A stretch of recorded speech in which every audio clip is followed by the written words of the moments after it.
Hello guys, so welcome back to our channel. So today in Overleaf Lex series we are going to learn about how to design a cover page of your project that you do in your UZ, PZ or dissertation or thesis as well. And in addition to that we are going to learn about what are the contents that will go in your project, right? So yeah, let's start the video. Okay जैसे कि आप यहाँ पे देख सकते हो, यहाँ पे मैंने ऑलरेडी कंटेंट लिख के उसके बाद कंपाइल किया है। तो these are the cover page format होता है किसी भी प्रोजेक्ट का। इनिशियली हम लोग लिखते हैं एक प्रोजेक्ट रिपोर्ट, उसके बाद टाइटल। टाइटल का जो फॉन्ट साइज होगा, वेदर बोल्ड करना है या नहीं करना, ये आपको अपने इंस्टीट्यूट के थ्रू इंस्ट्रक्शन में मिल जाएगा, ठीक है। उसके बाद यहाँ पे एक और सेंटेंस ऐड किया जाता है, that is the project work submitted in partial fulfilment of the requirements for the award of the degree. कौन सा डिग्री के लिए आप कर रहे हो? आइदर हो सकता है कि आप बीटेक के लिए कर रहे हो, बैचलर ऑफ साइंस हो सकते हैं, मास्टर ऑफ साइंस या मास्टर ऑफ टेक्नोलॉजी, या आपका पीएचडी डॉक्टर ऑफ फिलोसॉफी, ठीक है। उसके बाद इन जनरल हम लोग यहाँ पे लोगो ऐड करते हैं यूनिवर्सिटी, एक मैंने डोमी लोगो यहाँ पे ऐड करके रखा। उसके बाद आप डिपार्टमेंट का एड्रेस दोगे। डिपार्टमेंट जैसे फॉर एग्जांपल डिपार्टमेंट केमिस्ट्री हो सकता है, फिजिक्स मैथ्स वटेवर। उसके बाद यूनिवर्सिटी का एड्रेस। अभी ये लोगो यहाँ पे रहेगा या ऊपर भी हो सकता है, ये डिपेंड करता है आपका इंस्ट्रक्शन क्या आ रहा है। आपको इंस्टीट्यूट बता देगा कि कवर पेज का फॉर्मेट क्या होना चाहिए, बट मैं इन जनरल आपको एक फॉर्मेट बता रही हूँ, ठीक है। उसके बाद प्रोजेक्ट सबमिट कौन कर रहे हैं, तो कैंडिडेट का नाम और कैंडिडेट का फुल इंफॉर्मेशन। उसके बाद आपको किसके अंडर पे आपने प्रोजेक्ट किया है, आपका गाइड या सुपरवाइजर का नाम, उनका डेजिग्नेशन और एड्रेस ऑफ द इंस्टीट्यूट देना जरूरी है। तो चलो इसके बारे में देखते हैं इसको क्रिएट कैसे करते हैं, ठीक है। सो या लेट्स स्टार्ट। तो यहाँ पे जैसे स्टार्टिंग में मैंने यहाँ पे जितना भी पैकेज हो ज़रूरत होता है वो इंक्लूड कर दिया है, जैसे कि आप प्रीवियस वीडियो में भी देख सकते हो। तो यहाँ से स्टार्ट करते। तो आपको ये पता होना चाहिए जो फर्स्ट कवर पेज है उसमें कोई पेज नंबर नहीं चाहिए। तो पेज नंबर नहीं चाहिए इसलिए आपको ये वाला पेज नंबरिंग ग्लोबल दे दीजिएगा। उसके बाद दिस पेज स्टाइल एम्प्टी, कोई पेज स्टाइल नहीं, नॉर्मल रखना है आपको, ठीक है। उसके बाद यहाँ पे मैंने 12 पीटी यूज़ किया है। आपको यदि बोल भी सकते हैं कि आपको डिफरेंट फॉन्ट यूज़ करना है। उसके बाद साइज डिफरेंट, तो आप ये देख लीजिएगा आपका इंस्टीट्यूट का इंस्ट्रक्शन। उसके बाद जो ये प्रोजेक्ट रिपोर्ट है ये सेंटर में आता है, ठीक है। तो यहाँ पे उसके लिए मैंने क्या किया, slash begin centre project report, ठीक है। Text of means it will be come here, so centre में आएगा। उसके बाद मैंने स्पेस, ये प्रोजेक्ट रिपोर्ट और ये टाइटल ऑफ द प्रोजेक्ट के बीच एक स्पेस दिया, उसके लिए मैंने वी स्पेस ऐड किया है, यहाँ पे आप देखना। उसके बाद मैंने टाइटल मैंने लार्ज में रखा है। उसके बाद उसको बोल्ड किया है, सो बी एफ मीन्स बोल्ड, या टेक्स्ट बी एफ भी कर सकती है या स्लैश बी एफ, ठीक है। उसके बाद मैंने अगेन स्पेस अब सेंटर में अगेन स्पेस दिया। उसके बाद ये वाला सेंटेंस लिखा है, दैट इज उसको स्मॉल में, so that will be in small, या आप नॉर्मल में भी रख सकते हो। यदि नॉर्मल में रखना है तो नॉर्मल साइज यूज करना, स्लैश नॉर्मल साइज। तो ये सेंटेंस लिखने के बाद अगेन मुझे अभी क्या करना है, स्पेस देके you have to write this degree, क्या डिग्री के लिए आप प्रोजेक्ट कर रहे हो। तो मास्टर ऑफ साइंस, जैसे master of science in chemistry, bachelor of technology, और आपका स्पेशलाइजेशन करना सिविल इंजीनियरिंग हो सकता है, या बैचलर ऑफ आर्ट्स, उसके बाद इंग्लिश, जो भी आपका सब्जेक्ट हो ह्यूमैनिटीज में तो वो लिख सकते हैं, ठीक है। उसके बाद अगेन मैंने स्पेस या ये वी स्पेस ऐड किया। उसके बाद I have added the logo, so यहाँ पे इंक्लूड ग्राफिक्स लोगो। उसके बाद ना उसके नेक्स्ट में आप देख सकते हो टेक्स्ट भी मैंने बोल्ड करके रखा है, डिपार्टमेंट ऑफ केमिस्ट्री जो लिखा है आपको अपना डिपार्टमेंट लिख लीजिएगा। उसके बाद अगेन नॉर्मल साइज में जो भी यूनिवर्सिटी का नाम है वो आएगा। देन अगेन ये हो गया पूरा, मैंने पूरा सेंटर में स्टार्ट किया, बिगिन सेंटर, उसके बाद एंड सेंटर, यहाँ एंड तक पूरा सब चीज़ों को मैंने सेंटर में रखा, ठीक है। तो सेंटर में रखते। उसके बाद ये लोगो डालने के बाद आपका जो कैंडिडेट्स का नाम के बीच कुछ स्पेस देना जरूरी है, अदरवाइज क्लमजी लगेगा। तो उसके लिए मैंने यहाँ पे 0.9 इंच, आप देख लेना आपको कितना स्पेस सुइटेबल होगा आपके कवर पेज के लिए। तो उसके बाद अगेन नॉर्मल साइज में रखा है मैंने, सबमिटेड बाय। उसके बाद all this will come in the centering, that is the name of the student.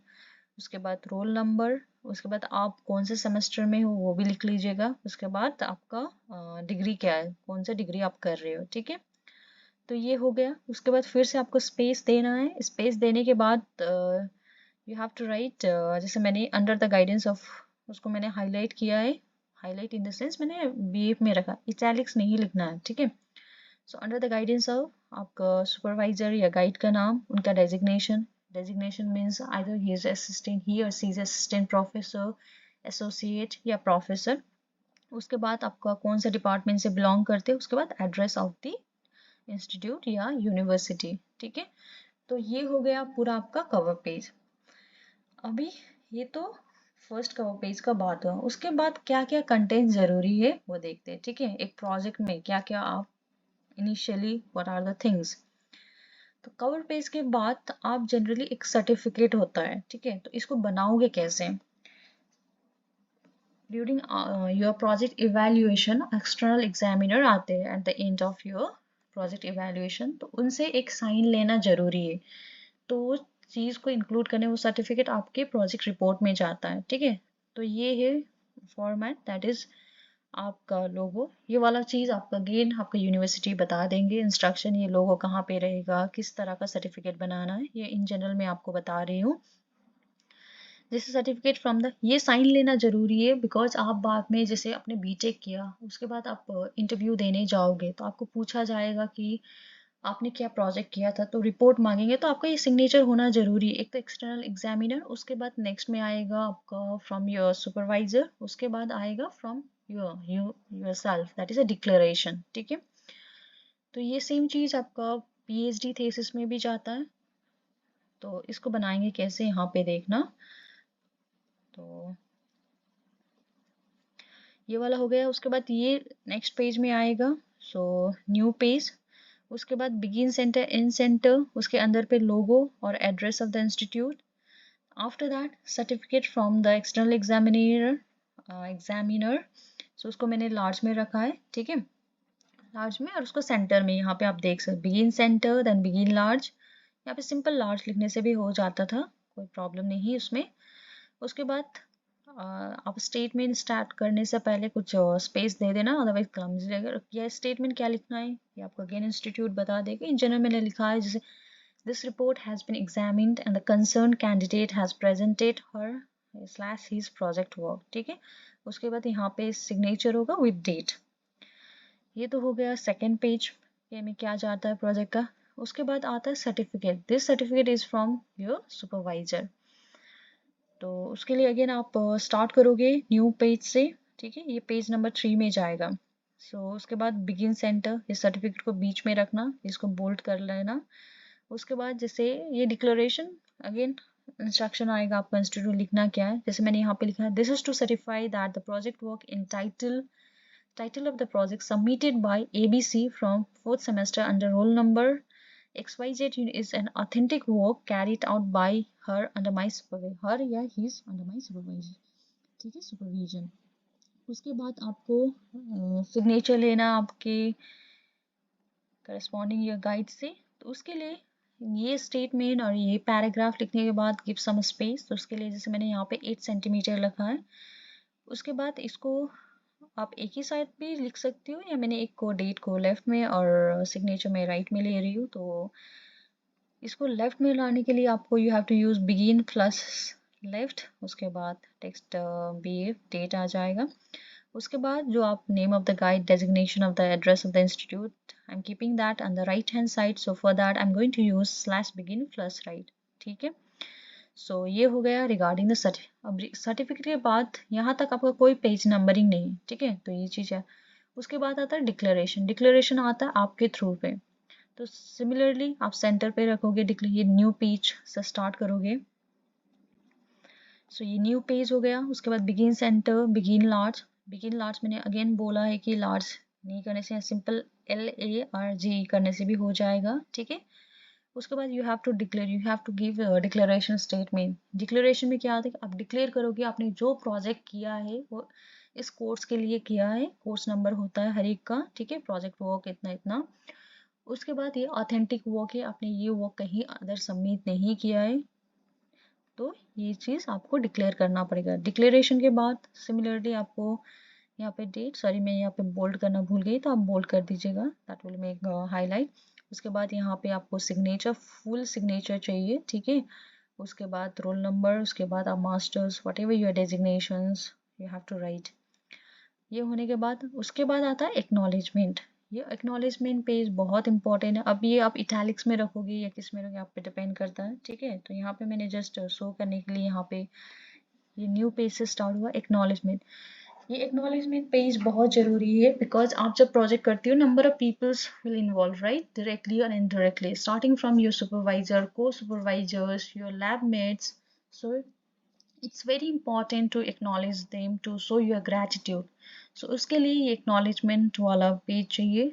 तो यहाँ पे आप अपना स्टेटमेंट लिख सकते हैं। जैसे फॉर एग्जाम्पल यहाँ में मैंने लिखा है, it gives me great pleasure to thank a number of people whose contribution were crucial to the success of my project.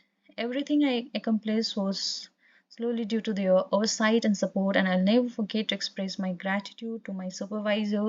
And you can mention the names of other peoples as well. उसके बाद अब start होता है आपका main content of your project. तो अभी यहाँ पे देखना, एक्नॉलेजमेंट हो गया, उसके बाद अब न्यू पेज के बाद अब पेज नंबरिंग स्टार्ट होगा आपका। स्टार्टिंग में रोमन रोमन 1 2 3 जाएगा, ठीक है। तो फर्स्ट है आपका एब्स्ट्रैक्ट। तो एब्स्ट्रैक्ट है आपका summary of your concise summary of the project with all the bullet points। यहाँ पे आपको जितना भी important points होता है उसको यहाँ पे as a summary लिखना है, but it should be very concise, ठीक है। तो यहाँ पे abstract हो गया। abstract का first आता है पेज नंबरिंग। उसके बाद नेक्स्ट में आता है कंटेंट्स। आप जो भी कंटेंट्स लिखोगे एक आउटलाइन आता है, राइट, तो उसको बोलते हैं कंटेंट्स या आउटलाइन भी लिख सकते हो। उसके लिए next page again new page में करोगे, उसके बाद स्लैश टेबल ऑफ कंटेंट्स, ठीक है, ये हो गया। और यहाँ पे आपको कुछ लिखना जरूरत नहीं है बिकॉज आप जब स्टार्ट करोगे ना लिखना वहाँ पे जैसे सेक्शन यूज करोगे तो ऑटोमेटिकली लेते ही जाएगा। उसके बाद यहाँ पे 1 2 आ गया। उसके बाद यहाँ से जो मेन स्टार्टिंग क्या होगा आपको इंट्रोडक्शन से स्टार्ट होगा, राइट। तो यहाँ से फिर पेज नंबरिंग चेंज होगा, this page numbering 1 2 will come. तो इसके लिए आफ्टर टेबल ऑफ कंटेंट्स एक न्यू पेज देना, न्यू पेज के बाद पेज नंबरिंग चेंज करना। पहले रोमन था, अभी अरेबिक में चाहिए बिकॉज यहाँ से काउंट होता है। Because most of the institute will ask you to write the project report within certain number of pages. कोई बोल सकते हैं that is starting from your abstract it should contain like 20 pages, maybe 25 30 35, there will be limit, ठीक है। तो यहाँ से count होता है आपका जो भी प्रोजेक्ट आप लिख रहे हैं इंट्रोडक्शन से, फाइन। तो जैसे यहाँ पे सेक्शन लिखा इंट्रोडक्शन, इंट्रोडक्शन आप जहाँ पे भी लिखोगे उसको फिनिश होने के बाद जो नेक्स्ट टॉपिक आएगा लिटरेचर सर्वे, इन जनरली मैं साइंस का बात बता रही हूँ, ठीक है। जनरली ये वाला फॉलो करते। लिटरेचर सर्वे को अपना हमेशा न्यू पेज में स्टार्ट, हर एक टॉपिक आइदर ये हो सकता है कि चैप्टर वाइज लिखने को बोलेंगे, ह्यूमैनिटीज में चैप्टर वाइज फॉलो करते जितना मैंने देखा है, बट इन साइंस में अभी तक हम जैसे इंट्रोडक्शन उसके बाद न्यू पेज में लिटरेचर, इसको हम चैप्टर वाइज भी लिख सकते हैं। मैथडोलॉजी, उसके बाद न्यू पेज में result and discussion, conclusion, future outlook, उसके बाद आता है बिब्लियोग्राफी या द रेफरेंसेस। तो जितना भी आपने सेक्शन यूज किया वो ऑटोमेटिकली टेबल ऑफ कंटेंट्स में आ जाएगा, यहाँ पे आप देख सकते हो। जैसे इंट्रोडक्शन ये तो सेक्शन, उसके अंदर पे आपको, अच्छा इंट्रो के अंदर सबसेक्शन जनरल नहीं होते, यदि सबसेक्शन हो तो आप सबसेक्शन ऐड कर लेना, तो वो सबसेक्शन ऑटोमेटिकली कौन सा पेज नंबर पे होगा यहाँ पे शो करेगा। जैसे यहाँ पे मेरा फर्स्ट इंट्रोडक्शन फर्स्ट पेज पे गया है तो यहाँ पे पेज नंबर दिखा रहा। उसके बाद लिटरेचर सर्वे मैंने सेकंड, अभी लिटरेचर सर्वे में भी फर्दर सबसेक्शन हो सकता है तो वो यहाँ पे ऑटोमेटिकली पेज 2 to 5 2 to 7 करके आ जाएगा। सिमिलरली मेथोडोलॉजी, उसके बाद results and discussion followed by conclusion, उसके बाद आपके प्रोजेक्ट का हर एक का एक फ्यूचर आउटलुक होता है वो भी देना जरूरी है। And finally the references are very important, तो एंडिंग होता है with references. So this is an general overview of your project report जब आप लिखोगे. तो yeah, that's it for your project report. And or same follows for your master sorry PhD. but PhD thesis के लिए कुछ और content भी add करना पड़ता है. जैसे आप हर एक पेज में आपका जो फिगर्स है उसका पूरा इनिशियली आपको डिटेल्स देना पड़ता है. उसके बाद you have to give information about whatever the symbol that you used in your project, sorry, in your thesis. उसके बाद few other forms भी वहाँ पे अटैच करना पड़ता है. ठीक है, तो या आज के लिए इतना ही. सो यदि आपको कंटेंट अच्छा लगा हो एंड हेल्पफुल लगा हो तो आप अपने फ्रेंड्स के बीच ज़रूर शेयर करना. एंड यदि आप while writing your project कोई भी प्रॉब्लम हो regarding your cover page or what is the format, आप कमेंट कर सकते हो. we'll try to answer you. And that's it for today. And if you like our content, please do subscribe our channel and share it among your friends. And yeah, hit the bell icon as well to get more updates on the videos. So thank you.